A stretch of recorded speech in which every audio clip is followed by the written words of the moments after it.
Jal, bonjour. Bonjour. Depuis le 17 janvier, vous êtes au théâtre Trévise du mercredi au samedi à 20h pour votre spectacle Just Jal. C'est justement. Vous êtes en tournée bientôt en France, à l'étranger aussi. Mais quel succès, Jal! Ça va, on n'a pas à se plaindre, on est très contents. Plus de 10 millions de vues pour votre sketch Le Portugais. C'est exceptionnel. C'est pas que le portugais, c'est le sketch sur les communautés, mais c'est vrai que ce qui truste le plus, c'est le portugais. Voilà. Les communautés et le mousticomo, un chinois dans la savane, un vendeur sud-américain, un Cro-Magnon inventeur du bisou, le seul écureuil Kaira du bois de Vincennes. Ça fait du monde sur scène et c'est comme ça tous les soirs, du mercredi au samedi au Trévise. Mais Jal, où est-ce que vous allez chercher toutes ces idées? Tout ça c'est dans ma tête, il y a un sacré bordel et j'essaie de le mettre sur scène et de m'amuser avec, quoi, et d'amuser aussi le public. Tout a commencé avec le Jamel Comedy Club? Oui, ça a commencé. En fait, non, ça a plutôt commencé avec j'étais au festival Juste pour rire à Montréal. C'est là où ça a vraiment commencé pour moi. J'étais une révélation. Et là, tout s'est enchaîné. Jamel m'a repéré, m'a demandé de faire ses premières parties et de faire partie de la troupe du Comedy Club. Vous avez enflammé plusieurs saisons au Jamel. Ouais, c'est vrai. Et maintenant, vous êtes au théâtre Trévise. Ouais. Jusqu'à quand? On ne sait pas.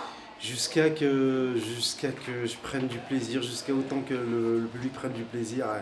Et voilà, on ne se pose pas de limite et le seul mot d'ordre, c'est de s'amuser et d'amuser le public. Et voilà. Et vous avez toujours été heureux, avec une imagination débordante. Ouais.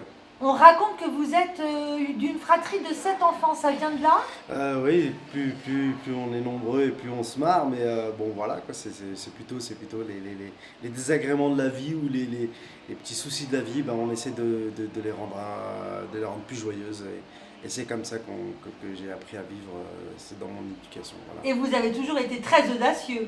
Oui, j'ai toujours été très audacieux, parce que l'audace, c'est mon apanage, c'est ce qui fait mon truc. Racontez-nous par exemple, vous êtes d'où vous venez vous?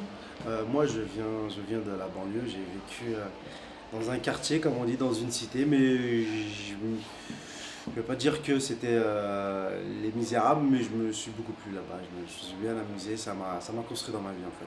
Et vous avez travaillé très rapidement dans un centre d'aide aux myopathes, ouais, je crois. C'est ça. En fait, c'est le tournant de ma vie, c'est ce centre-là. J'ai travaillé pour des gens handicapés moteurs, comme on dit, des trappes, paraplégiques, des myopathes.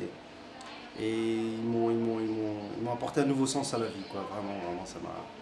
C'est le point d'ancrage dans ma vie, c'est l'un des plus importants, c'est celui-ci. Est-ce qu'on peut dire que c'est ça qui vous a donné envie d'aller au bout de vos rêves? C'est surtout ça qui m'a donné envie d'aller au bout de mes rêves, parce que c'est des gens, c'est des battants malgré leur handicap, et ça m'a donné une force, ça a décuplé cette force de vivre, de bouffer tout, et surtout de profiter de la vie, quoi, parce que malheureusement la vie est courte, mais...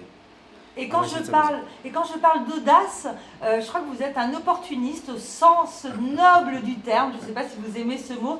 Parlez-moi, par exemple, de votre rencontre avec les étudiants de Louis Lumière. Ah oui, Louis Lumière, je leur ai fait croire que j'étais réalisateur, que j'avais écrit des scénarios. Et ils m'ont suivi au bagou, et puis ça a été une belle aventure, parce qu'on a fait un court-métrage, et il a fallu que j'écrive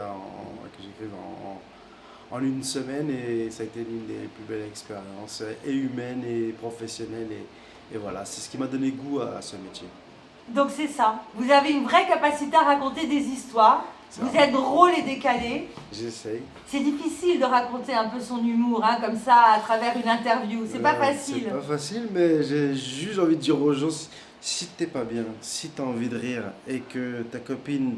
tu l'aimes plus ou tu l'aimes, ou que tu aimes ton copain, enfin, j'ai envie de te dire, si tu veux t'amuser, viens, tu t'es bienvenu chez moi. Chez moi, c'est au Trévise, et j'essaie que le public fasse partie du spectacle, et voilà. C'est un spectacle cartoonesque. Exactement. Moi, j'adore. Et ben, moi aussi, j'adore. Mouyoumed. Mouyoumed, c'est... Bon, et dites-moi, on va vite terminer l'interview là, parce que j'aimerais qu'on parle un peu du vendeur sud-américain. Hein? Je crois que je vais vous parler sud-américain. Il y a un nouveau personnage qui est au Tébis du 20h du mercredi au samedi. Le jeudi aussi, le vendredi aussi. Io sono un banda, io vendo des poules, des costumes, des bêtes, des yo-yo, des yo-yo. Les yo-yo, c'est les yo-yo que tu mets avec les yoyettes, c'est ça. Just Jal, le théâtre Trévise. C'est Merci, merci. On Merci ira à tous vous voir. casting.fr et venez. Et puis vous êtes tous les bienvenus. On s'amuse, on se marre, c'est toujours fou. C'est toujours un spectacle différent du mercredi au samedi. Je vous attends tous. Casting.fr. Sinon, retrouvez-moi sur Facebook, Twitter, Jal. Mais surtout, retrouvez-moi à Trévise. Je compte sur vous.